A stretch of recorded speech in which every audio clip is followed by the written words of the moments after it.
Trabalho de uma força variável. O primeiro trabalho que a gente calculou, a fórmula trabalho é igual a força vezes distância vezes cosseno de θ para uma força constante no deslocamento. O que isso significa?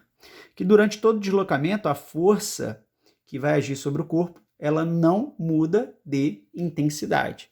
Como a gente fez alguns exemplos, por exemplo, para mostrar para vocês, essa força de 100 newtons é 100 newtons do início ao fim do deslocamento. Essa força de 50 newtons é 50 newtons do início ao fim do deslocamento. Então, essa fórmula que a gente utiliza, trabalho é igual a força vezes distância vezes cosseno de θ, é para uma força constante.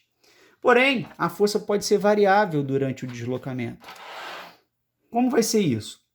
Imagina um homem empurrando uma caixa. Ele começa com toda a disposição para empurrar essa caixa, aplicando sobre ela uma força de 80 newtons. E aí ele vai empurrando, ele vai se cansando ao longo do tempo, ok? Chega na metade do caminho, ele já não tem a mesma disposição que ele tinha inicialmente, a força cai para 60.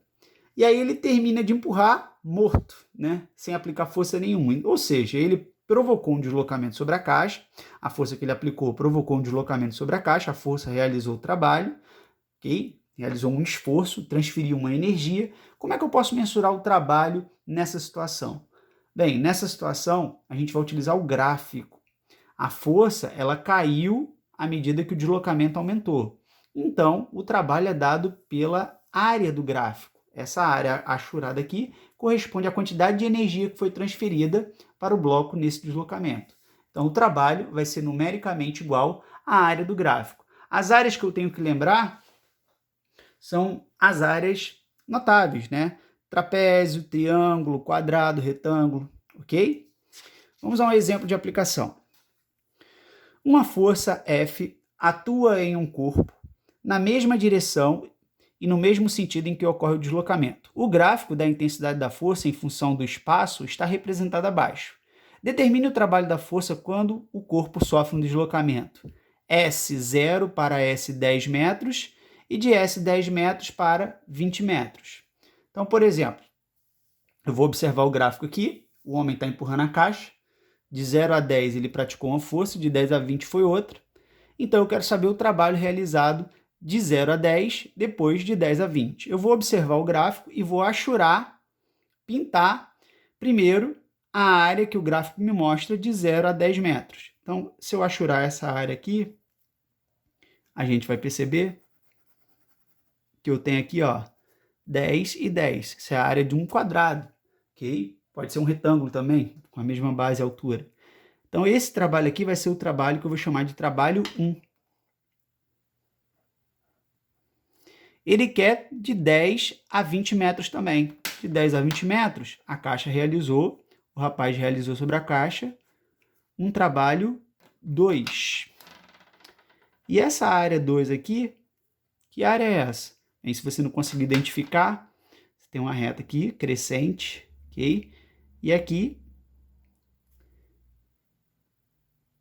você tem os delimitadores aqui da distância, ok? Essa área aqui vai ser a área de um trapézio, beleza? Trapézio, ok? Então vamos calcular primeiro o trabalho 1. O trabalho 1, como ele deu o gráfico, trabalho igual a área do gráfico, beleza? A gente pode jogar aqui base vezes altura. A base no gráfico é de 10, a altura aqui vai ser de 10. Então, 10 vezes 10, nós temos que o trabalho de 0 a 10 metros, a transferência de energia foi de 100 joules, beleza? E o trabalho 2? O trabalho 2 representa a área de um trapézio. Qual é a área do trapézio? Você lembra? Se não lembra, tem que lembrar, hein? É base maior mais base menor vezes a altura sobre 2. Então, eu vou tirar todos esses valores do gráfico. Esse trapézio, ele está em pé, mas, na verdade, trapézio na horizontal, um trapézio retângulo, né? É esse aqui, ó. Aqui vai ser a base maior, aqui vai ser a base menor e aqui vai ser a altura, ok? Então, aqui da figura eu percebo que esse comprimento aqui é a base maior. Olhando para o gráfico, quanto que tem a base maior? Bem, tem 20. Isso aqui vai ser a base menor. Esse comprimento aqui vai ser a base menor. A base menor aqui, ó, tem 10. E a altura? A altura é esse comprimento aqui. Então, identificando a altura aqui de 10 para 20, vai dar... A altura aqui de 10 para 20, nós temos 10 unidades. Então, eu vou substituir aqui os valores. Base maior. Base maior é 20. Base menor, 10. Vezes a altura. A altura é 10. Tudo isso dividido por 2. Então, o trabalho vai ser 20 mais 10, 30. 30 vezes 10, 300. 300 sobre 2. Nós vamos ter aí um trabalho de 150 joules. Beleza? Então, de 0 para 10, o trabalho foi 100 joules. E de 10 para 20, 150 joules. Se eu pedisse o trabalho total no deslocamento, era só somar 100 joules mais 150 joules, 250 joules, ok?